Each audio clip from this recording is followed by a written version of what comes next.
Hey guys, Kevin Cage back with another cryptocurrency update. Welcome to the channel. Like and subscribe if you're serious about investing in the digital asset space. And let's get right into it today. One take and uncut. This is Ripple Rant number 14. I will go over some recent news, and when I'm sick of hearing my own voice, I will call it a day and just kind of give you my take. So before we talk about what is happening currently, again, we know the World Economic Forum has released their recent video. They're using the vernacular now, besides just level playing field, saying everything's going to be tokenized. They're saying the Great Reset. Now, notice this, and this was even in the video that they show. They did have like an hour and 20-minute, give or take, live stream of the event. Then they made like a 2-minute or 5-minute promotional video. If you have not seen that, that is on the World Economic Forum's website. As you can see right here, the disruption caused by the fourth industrial revolution has accelerated COVID-19 and increased our need for agility, adaptability, and positive transformation. Remember guys, DLT, XRP, it's just one part of this equation. And obviously I'm looking to make a lot of money off of this. And this is not financial advice. This is one man's opinion. Please do your own research and let me know down below your thoughts. So as the global economy rapidly digitalizes, an estimated 70% of new value created over the next decade will be based on digitally enabled platform business models.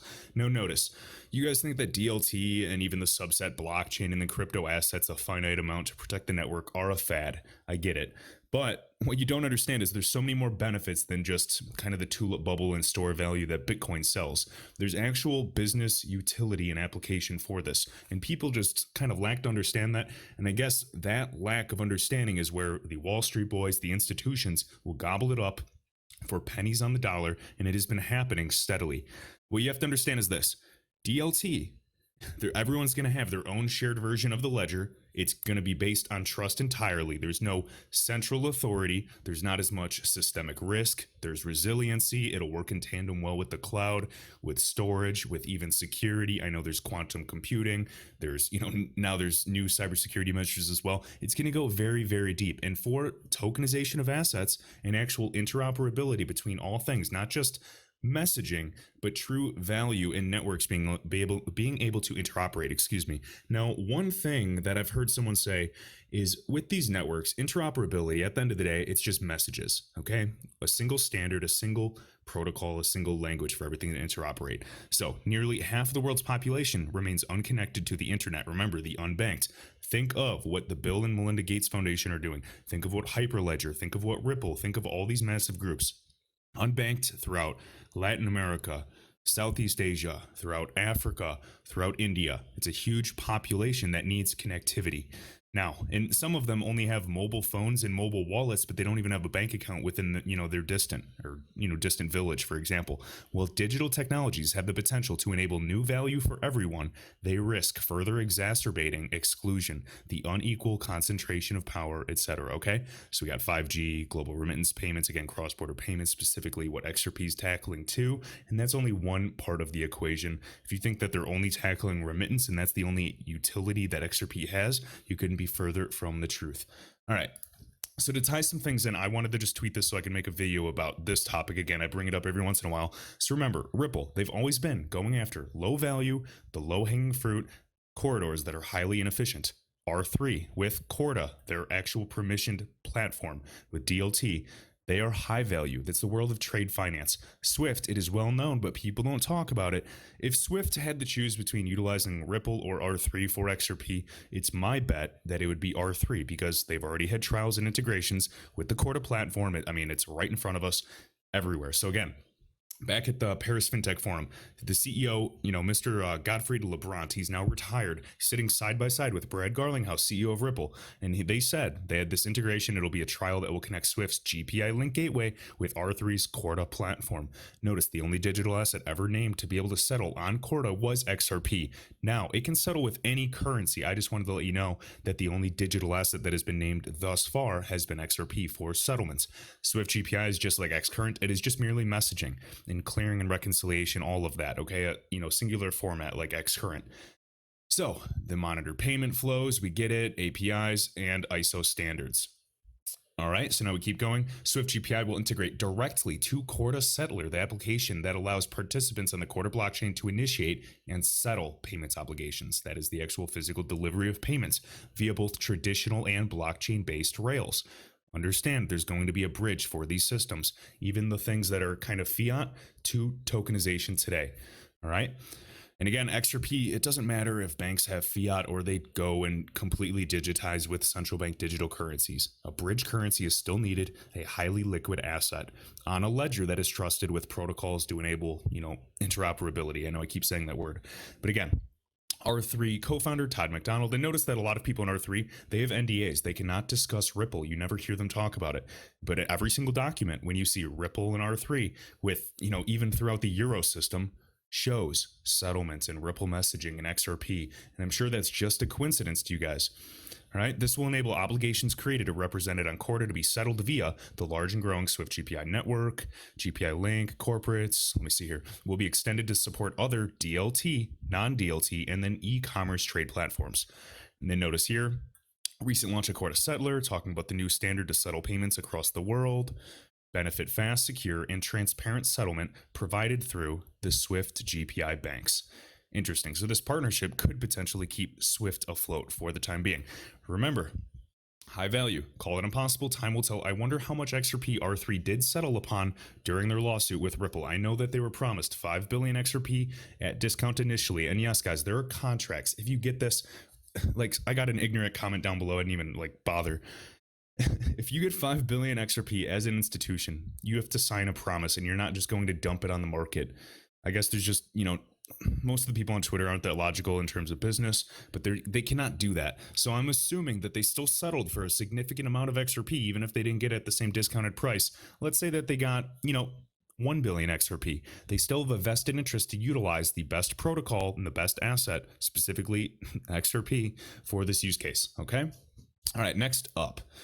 So right here, again, Andy even sharing this, and we already know this, guys, the ISO 20022 framework. And notice Ripple, again, was the first member focused on DLT. And yes, they were the first member focused essentially back in the day as well. And then the DTC even started trialing, all kinds of people started trialing the network.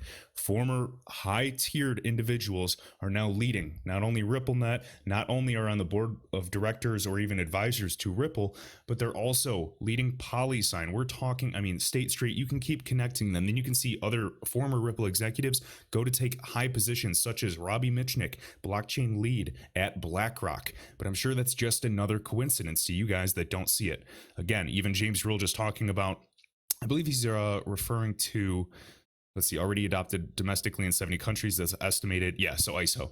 So 87% of global financial transactions will be supported by ISO. But remember, there was that pushback as well. Why would there be a pushback? Is it not going to be as important if we already have maybe RippleNets or some new type of standard that is better and more easily rolled out? Perhaps. I mean, we could speculate on that endlessly. All right, now just going hand in hand with PolySign and standard custody. Now we have an app coming out, and this is by PolySign. It's 2020. I believe you have to be in the United States to download this, believe it or not. And James Rule, XRP, sharing this again, so thank you, sir. So notice this: regulated and ultra secure and institutional grade experience from end to end. Custody and trust company for approved clients only. This will be absolutely massive. If you can, go ahead and try to download it and see what you can do with it. All right. So we already talked about this. Now, again, this was shared by Crypto Profit. Now, this is literally from the World Economic Forum's Global Reset website. What does this sound like to you? And if you guys watched that video clip and you saw that even a promotional video, it was unbelievable. All the things. Oh, I'm not following this guy. Let me give him a follow. But if you guys are not watching and seeing what they did, it's absolutely unbelievable. All right. It's all right in front of you. Just remember that, us crazy people in the XRP community, several thousand of us have seen this coming for years. And then even right here. So again, this is not financial advice. I just wanted to read this because it was a good point. Anything is possible. So Crypto Profit right here. Considering the official Ripple account, again, Ripple the company, liked his reply, and on-demand liquidity volume is still around $4 million. They are still initiating MoneyGram payment flows, just not treasury payments for pre-funded accounts. They've had to scale these back, so Ripple is not covering the slippage costs for MGI.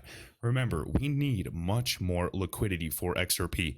Okay, so again, even right here, he says that kind of speaks volumes. It's safe to say that Ripple will be handling the MGI payment flows in an individual way that proved itself.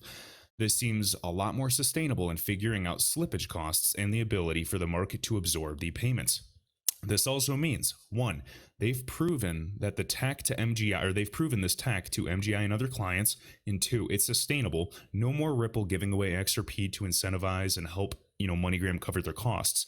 The drop in volume is unfortunate, but the 2 points above are extremely good for their business going forward. Yes, and keep in mind, guys, my belief. I'll put my tinfoil hat for this one. I don't even think Ripple will be the biggest player in this whole game. I'll be careful with how I say this, but don't be surprised. Who knows in the years that come if Ripple essentially acted more as that central bank for XRP, was given kind of more so just the treasury function in this new financial system. And I'm not saying it handles everything, but it could have some type of treasury function. And just keep this in mind, guys. Perhaps they won't even be responsible for all the volume that people are anticipating. What I'm still saying is it's very possible that some group or, a software is easier rolled out for messaging purposes and inspired in R3 to utilize Corda for the high value settlements, or these other groups. We already know that they're directly connected with Finastra and Global Pay Plus, which could be utilized by CLS. That alone, that volume, it's game over. I mean, XRP would skyrocket in value due to the current order books. So we know, let me see, got some notes here over here. I'm trying to read. So another thing is this, guys. Accenture. Remember, Accenture is helping Swift, it's helping R3, and it's also helping Ripple. And Accenture is one of the first investors for Ripple. It's helping with their revolutionary DLT technology, one of the first movers that's ever been seen before. It's the highest valued silicon private company coming out. Literally based off of blockchain, $10 billion valuation that, funny enough, met with the Federal Reserve within probably a month or two of being created, according to Greg Kidd as well, who obviously had a position related to the Federal Reserve. But yeah, I'm sure that's just another coincidence, guys. People don't network. There's no greater plan. And then right after all of that, Accenture then helped Swift with the distributed ledger technology roadmap. We had Accenture and R3 trial and actually connect and have a DLT integration for Corda and Swift GPI in January 2019. But yeah, just another coincidence. All right, next up. So Galgatron is sharing this. I wanted to kind of go with this because I was talking about the R3 lawsuit. So like any large corporation, guys, Ripple and any company will be perpetually embroiled in frivolous lawsuits. This is the nature of big business. It's all about money. There's always going to be parasites looking for the quick settlement prize. If anything, it demonstrates Ripple's maturity or maturing as a big company. And I absolutely agree. And one thing I'd like to see is XRP price be way more valuable than it is today before they truly go public. And do I think they'll go public at some point in the future? Yeah, I think it's very likely, but I do not think they'll be going public when XRP is frozen at 20 cents for months on end. Let's just say that. All right, because they want a higher valuation, and that'll help them increase their valuation as well for public funding. There's a method to the madness. One person I do recommend listening to and getting his opinion, is Cryptopolis specifically, okay? Very, very smart man, 30, 40 years close of experience in the financial markets. Okay, we're going to finish up with this just to kind of draw a few more points. Now, remember, I said all of those things happen with a chain reaction. And then, of course, even Don Donahue, in every video I reference, former president or CEO and COO of the DTCC, left and then became chairman of Global Payment Steering Group, aka RippleNet. Notice this again, James Rule XRP, progress and next steps with FedNow service. So the Federal Reserve is developing the FedNow service to enable financial institutions to provide safe and efficient instant payment services, real time, around the clock, 365, 24/7. We get the gist. Now we understand the settlement service here. We understand message flows, interbank fund flows, etc. But now what you want to understand is this. So we have all of these groups. You see what's important, and we can go through the list, endlessly. And we've talked about this. But remember, right here, for example, payments industry stakeholders attending April 20, Nacha Payments. Remember, Nacha is essentially the backbone for the entire ACH network here in the United States. Now, that is relatively low value payments. I'm more interested in the RTGS systems. But just understand, even back, 2015, I believe, not 2016, Ripple joined the Nacha Alliance as well. This is a behemoth, and they're well connected with many, many groups. And it doesn't stop there. It just keeps going. Right here, guys, we're talking about the Fed Faster Payments Task Force, Faster Payments Task Force. We can talk about Ryan Zagone, etc. Their vision. Stakeholders seize the historic opportunity, realize the vision for a faster payment system in the US that is faster, ubiquitous, broadly inclusive, safe, highly secure, and efficient by 2020. They've had these roadmaps. Remember, I've shown you the thing that Love for Crypto found, that document by Everest as well. And the roadmap starts 2020. Ripple as well calls XRP, or they call 2020 the year of the digital asset. Brad Garlinghouse just came out with the video, right? Like literally hours before I'm recording this one. And he talked about this. He says, yeah, in the wake of this, after the storm, you could potentially see metals and cryptocurrency going up as well. What have we been saying on this channel for the past 6 months or year at least? That very thing. Pay attention. All right, so fast, ubiquitous. We understand safe, secure. Obviously, we know resilience. We know DLT is one of the solutions. Okay, there's going to be more to it as well. Now, in 2015, this is where it dated back, the Federal Reserve issued strategies for improving the U.S. payment system. Well, what happened today? What are we working on? Well, we have the clearinghouse now, and a good 3 of the technology providers right off the bat. Volante, Finastra, and ACI Worldwide are some of the biggest partners with Ripple. Volante is Volpay. ACI Worldwide sends $14 trillion per day and is connected to RippleNet. Now, it's not going through XRP right now, but if you guys understand how easy the software is rolled out, with literally the click of a button, provided they have ample liquidity set up in the system, it's done. Okay, now I'm curious how it's going to be rolled out. I'm just a bull for this ecosystem.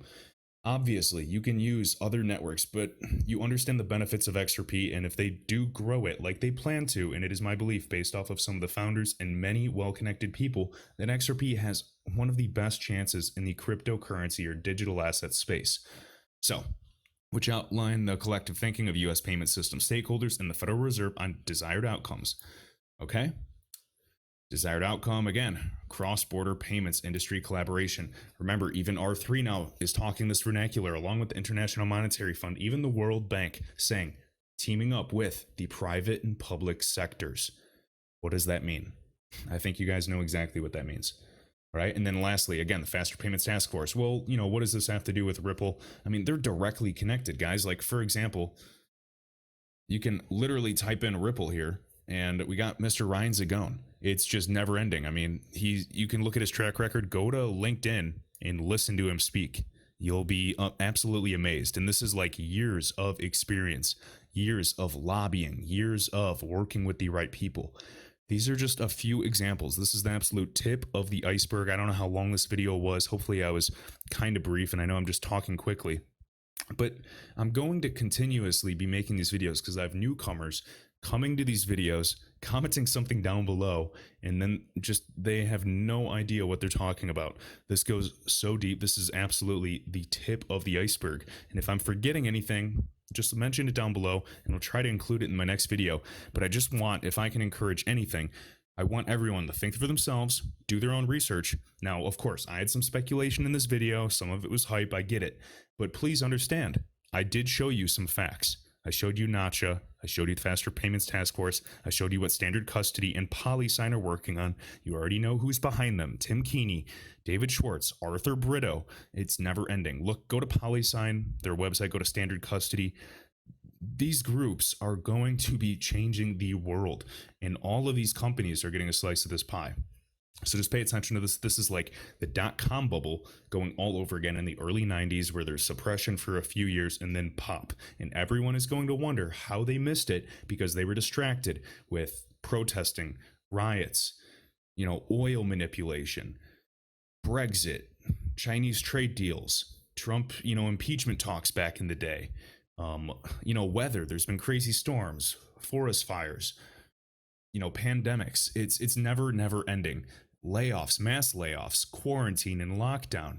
Like, guys, this has been the weirdest year of our lives. Now, you don't have to agree with everything I'm saying. You don't. But I'm just saying expect the unexpected. Let's leave it at that. All right, guys, as always, this is literally just the tip of the iceberg. Let me know your thoughts down below. Let me know if I missed anything or you want me to cover something in particular in the next video. Appreciate you as always, and I will see you in the next one.